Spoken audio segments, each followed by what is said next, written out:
Good morning, student. I am Ajay Sharma of your new social science teacher. Today we have started political science, first chapter, power sharing.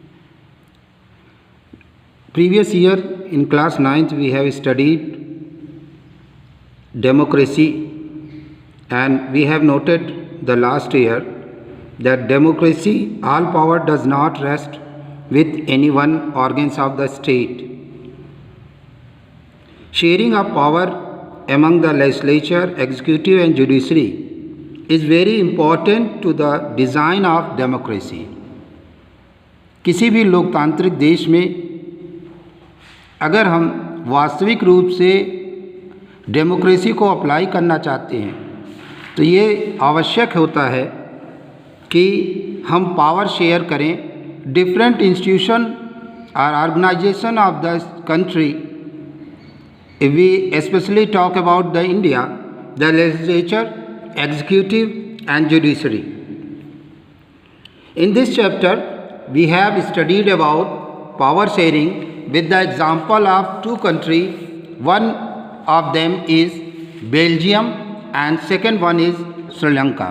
हम लोग यहाँ पर दो देशों का example लेंगे, बेल्जियम और श्रीलंका का, और देखेंगे कि उन्होंने पावर शेयरिंग को कैसे अप्लाई किया and what will they get the result and what in future getting the future of the country. First we discuss about the ethnicity of the Belgium and after that we have discuss about the Sri Lankan ethnicity. Societal division Belgium और श्रीलंका में किस तरीके का था. तो पहले हम लोग first we have discussed about the Belgium. Belgium is a small country in Europe and in smaller area than the state of Haryana.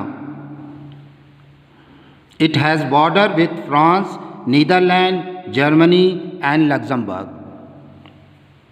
If we talk about the population, it has a population of little over 1 crore, about half of the population of Haryana.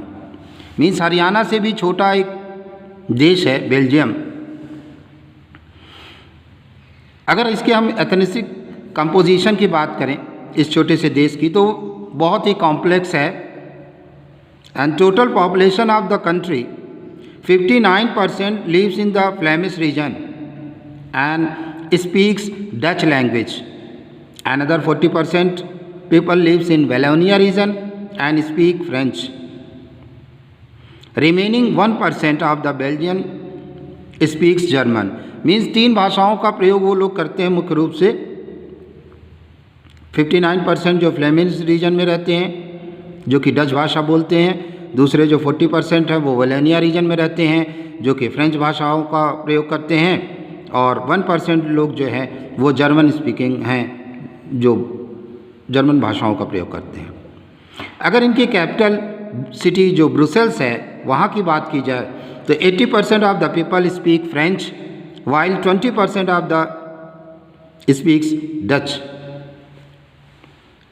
तो अगर आप देखें तो जो overall country का scenario है कि देश में जो कैपिटल है ब्रुसेल्स वहाँ पर जो है फ्रेंच स्पीकिंग लोगों की डोमिनेशन है, जबकि अगर ओवरऑल कंट्री की बात करें तो वहाँ पे फ्लेमिश रीजन में डच भाषा को बोलने वाले लोगों की डोमिनेशन है. मीन्स एक पूरी कंट्री में एक दूसरे वर्ग का जो है डोमिनेशन है, जबकि अगर ब्रुसेल्स की बात की जाए तो दूसरे वर्ग का समुदाय का जो है डोमिनेशन है.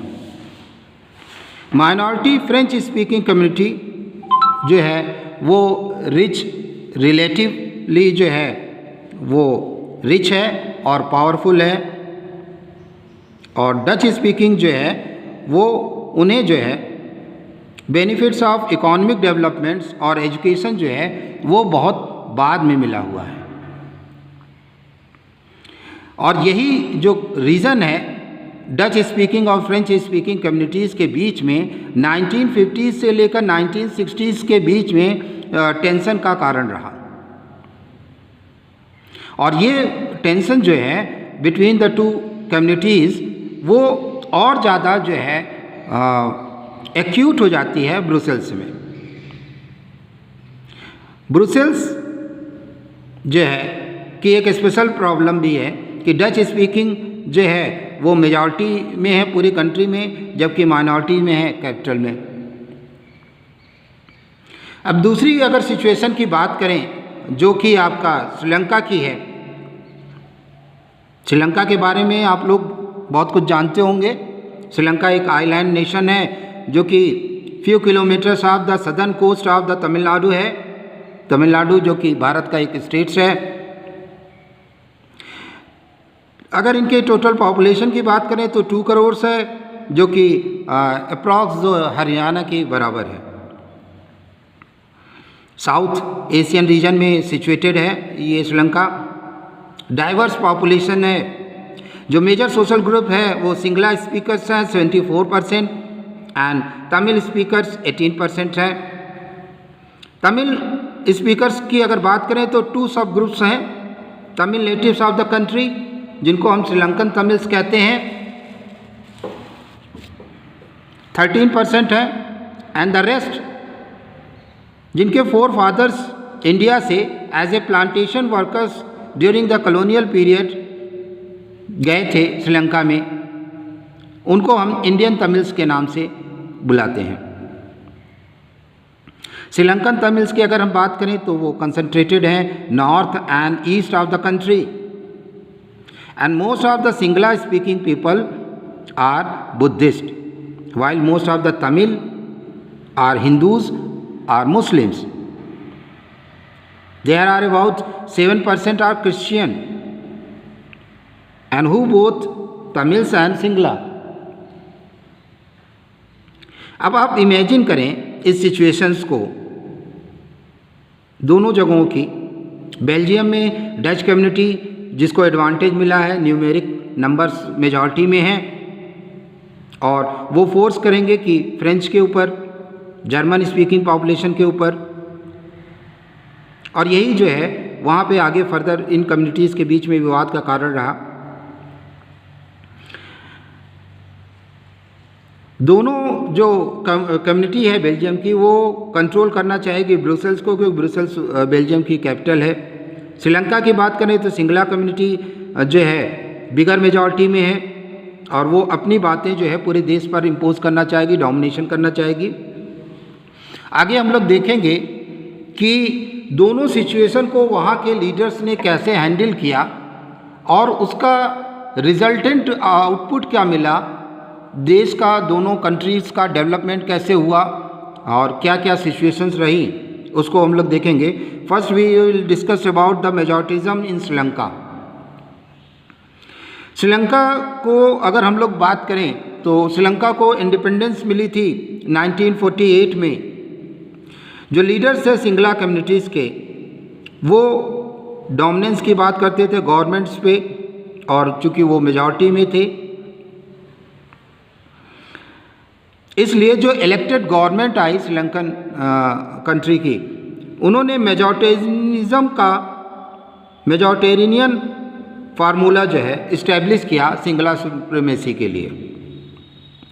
1956 में एक एक्ट पास किया गया जिसने रिकॉग्नाइज किया Sinhala as the only official language और डिसरिगार्ड किया गया तमिल्स को।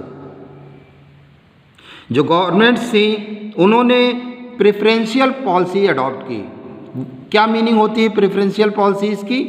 कि सोसाइटी में जो डाइवर्स ग्रुप्स हैं, जो अलग अलग समुदाय हैं, उसमें से किसी एक वर्ग को, एक कम्युनिटीज़ को प्रेफरेंस देना और बाकी को डिसरिगार्ड करना, that is called the preferential policies.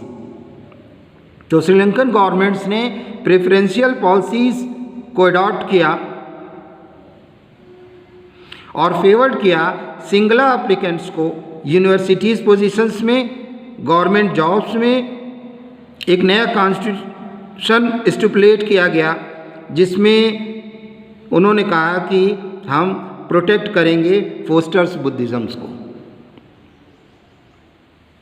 जितने भी गवर्नमेंट के मेजर्स थे जो एक के बाद एक आते गए, उन्होंने धीरे धीरे जो है श्रीलंकन तमिल्स के बीच में ये फीलिंग डेवलप करने लगी कि वो एलिनेट हैं, वो सोसाइटी से, वो कंट्री में अलग थलग हैं।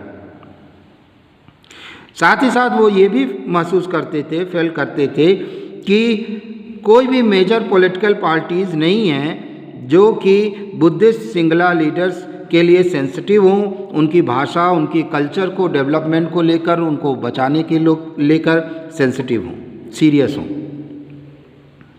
उनका ये भी मानना था कि जो गवर्नमेंट पॉलिसीज़ हैं वो डिनाइड कर रही हैं इक्वल पॉलिटिकल राइट्स को, डिस्क्रिमिनेशन हो रहा है against getting to job and other opportunities and ignoring their interest, जिसका रिजल्ट हुआ कि रिलेशंस जो है between the Sri Lankan and Tamils communities जो है वो धीरे धीरे खराब होता चला गया। श्रीलंकन तमिल्स ने लॉन्च की अपनी पार्टीज़ जो स्ट्रगल करे, रिकॉग्नाइज करे तमिल्स को as a official language. Regional autonomy की डिमांड उन्होंने की, इक्वल अपॉर्चुनिटीज़ की डिमांड की, securing to education and jobs के लिए। लेकिन जो भी उनकी डिमांड्स थी, जो रीजनल ऑटोनॉमी की, इक्वलिटी ऑफ अपॉर्चुनिटीज़ की, इन डिमांड्स को लेकर तमिल्स को जो है डिनाइड किया जाता रहा। एंड 1980s में बहुत सारी पॉलिटिकल ऑर्गेनाइजेशन फॉर्म किए गए जिनकी डिमांड्स थी independent Tamil Eelam state, Eelam means states in northern and eastern parts of the Sri Lanka. दोनों कम्युनिटीज़ के बीच में डिस्ट्रस्ट, अविश्वास इतना ज़्यादा बढ़ गया जिसके कारण बहुत सारे विवाद होने लगे, कॉन्फ्लिक्ट्स होने लगे और जल्द ही सिचुएशन जो है वो सिविल वार में कन्वर्ट हो गई, जिसका रिजल्ट हुआ कि thousands of the people of both communities have been killed. बहुत सारे लोग मारे गए, बहुत सारी families were forced to leave the country as a refugees and many more lost their livelihood। न तो उनके पास अपना जीविकोपार्जन का कोई तरीका रह गया, अपने घर बार को छोड़कर उन्हें जाना पड़ा। और अगर आप देखो जो आपके इकोनॉमिक सेक्शन में भी दिया गया है, अगर आप पढ़ेंगे आगे चल के तो आप देखेंगे कि जो श्रीलंका का इकोनॉमिक डेवलपमेंट अगर आप देखो तो बड़ा एक्सेलेंट रिकॉर्ड रहा है एजुकेशन को लेकर, हेल्थ को लेकर। बट जो ये सिविल वार की कंडीशन अराइज हुई उसने श्रीलंका के सोशल, कल्चरल और इकोनॉमिक लाइफ को बिल्कुल ख़त्म करके रख दिया। और श्रीलंका का जो होल डेवलपमेंट अगर एशियन कॉन्टिनेंट में अगर आप देखो जो वास्तविक रूप से होना चाहिए था वो नहीं हो पाया, क्योंकि श्रीलंकन जो लीडर्स थे after independence of the Sri Lanka उन्होंने मेजॉरिटेरियनिज्म और प्रेफरेंशियल पॉलिसीज़ को अडॉप्ट किया and due to this policies Sri Lanka में सिविल वार की सिचुएशन हुई। Now we turn the second part. Belgium ने क्या किया? बेल्जियम में जो प्रॉब्लम थी, जो टेंशन था डिफरेंट कम्युनिटीज़ के बीच में, एस्पेशली फ्रेंच स्पीकिंग और डच स्पीकिंग के बीच में, जर्मन स्पीकिंग के बीच में, तो वहाँ के जो लीडर्स थे उन्होंने क्या किया इसके लिए हम लोग देखेंगे और रीड करेंगे। एकोमोडेशन इन बेल्जियम, बेल्जियम में क्या हुआ? बेल्जियन लीडर्स ने एक डिफरेंट पाथ अडॉप्ट किया। They recognise the existence of regional differences and cultural diversities. Between 1970 and 1993, they amended their constitution 4 times। 4 बार उनके कॉन्स्टिट्यूशन को चेंज किया गया, जिससे कि जो रीजनल डाइवर्सिटीज़ हैं, जो कल्चरल डाइवर्सिटीज़ हैं, उनको एकोमोडेट किया जा सके और एक प्रॉपर वर्कआउट किया जा सके, इन डाइवर्सिटीज़, इन डिफरेंसेस को अरेंजमेंट किया जा सके, जिससे कि सभी लोग एक साथ उस देश में जो है रह सकें। The arrangement they work out is the difference from any other country and is very innovative. बहुत ही अलग तरीके का उन्होंने अरेंजमेंट किया। उसके कुछ एलिमेंट्स के बारे में हम लोग पढ़ेंगे जिसे हम बेल्जियम मॉडल के नाम से जानते हैं। बेल्जियम मॉडल क्या था? पहला जो पॉइंट है बेल्जियम मॉडल का, constitution prescribe that number of Dutch and French speaking minister shall be equal in the central government. Constitution ने ऐसा बनाया गया कि जो डच और फ्रेंच स्पीकिंग मिनिस्टर हैं वो सेंट्रल गवर्नमेंट में नंबर्स में इक्वल होंगे। Some special laws require the support of majority of members from each linguistic group. कुछ स्पेशल लॉज बनाए गए जो रिक्वायर थे कि जो मेजॉरिटी ऑफ मेंबर्स हैं उनको, सभी लिंग्विस्टिक ग्रुप को, सबको समान अवसर मिले। दस, no single community can make decision unilaterally, means कोई भी डिसीजन अगर लिया जा रहा है तो किसी एक वर्ग के द्वारा नहीं लिया जा सकता है। सेकेंड पॉइंट क्या था? Many powers of the central government have been given to state government of the two region of the country. The state government are not subordinate to the central government। दूसरा क्या मुख्य point था और बहुत ही important point था जो Belgium leaders के द्वारा अडॉप्ट किया गया कि बहुत सारी पावर जो है सेंट्रल गवर्नमेंट से लेकर स्टेट गवर्नमेंट को दी गई, और स्टेट गवर्नमेंट को जो वहाँ पर फॉर्म हुई वो किसी भी तरीके से सेंट्रल गवर्नमेंट की सबऑर्डिनेट गवर्नमेंट नहीं थी। क्या डिफरेंस है अगर कोई स्टेट गवर्नमेंट सबऑर्डिनेट गवर्नमेंट है या सबऑर्डिनेट गवर्नमेंट नहीं है, तो दोनों में डिफरेंस क्या है? अगर कोई स्टेट गवर्नमेंट किसी भी सेंट्रल गवर्नमेंट की सबऑर्डिनेट गवर्नमेंट है तो before taking the any decision are implied any program और policies they have required the take the permission from the central government. उन्हें सेंट्रल गवर्नमेंट से परमिशन लेने की ज़रूरत होती है। बट अगर वो सबऑर्डिनेट गवर्नमेंट नहीं है तो independently according the situation of the states they have taken any decision independently.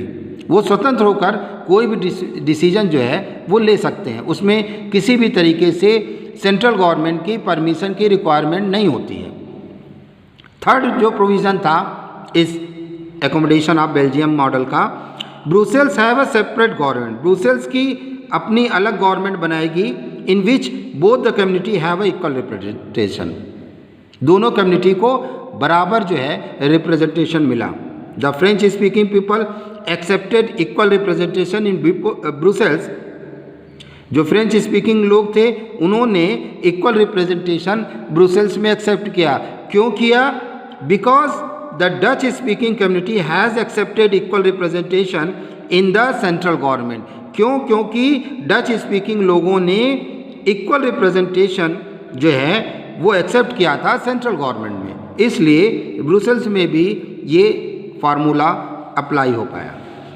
Last point इसका क्या है? इन सेंट्रल और स्टेट गवर्नमेंट के अलावा भी एक third kinds of government form की गई जिसे हम कम्युनिटी गवर्नमेंट के रूप में जानते हैं। क्या है कम्युनिटी गवर्नमेंट? कम्युनिटी गवर्नमेंट जो है वो इलेक्ट की जाती है by the people belongings to one language community like a Dutch, French, German speaking, no matter where they live. वो देश में कहाँ पर, बेल्जियम में कहाँ पर रहते हैं इससे कोई मैटर नहीं है। एक भाषा को बोलने वाले लोग अपनी कम्युनिटी के लिए एक कम्युनिटी गवर्नमेंट फॉर्म करेंगे। ये कम्युनिटी गवर्नमेंट करेगी क्या? This government has the power regarding cultural, educational and language related issue. इस गवर्नमेंट के पास पावर होगी कि वो उस कम्युनिटी के कल्चर के लिए, उस कम्युनिटी के एजुकेशनल और लैंग्वेज रिलेटेड जो इश्यूज़ हैं उनको सॉल्व करेगी और उनके कल्चर को डेवलप करेगी। तो हर कम्युनिटी के लिए एक अलग से अपनी कम्युनिटी गवर्नमेंट होगी और उस कम्युनिटी को, उस कम्युनिटी से रिलेटेड जो लोग होंगे, चाहे उस बेल्जियम में वो कहीं पर भी रहते हों, वो अपने रिप्रेजेंटेटिव इलेक्ट करेंगे। तो ये बेल्जियम मॉडल था। ये आज आप एक बार रिवाइज करेंगे इसको और इस पर नोट्स क्रिएट करेंगे और हम लोग जो है नेक्स्ट टर्न पर इसके आगे हम लोग देखेंगे कि जो है ये पावर शेयरिंग क्यों डिज़ायरेबल है, उसके पीछे रीज़न क्या है, इसको हम लोग नेक्स्ट टर्न पर पढ़ेंगे। थैंक्स बेटा, हैव अ नाइस डे।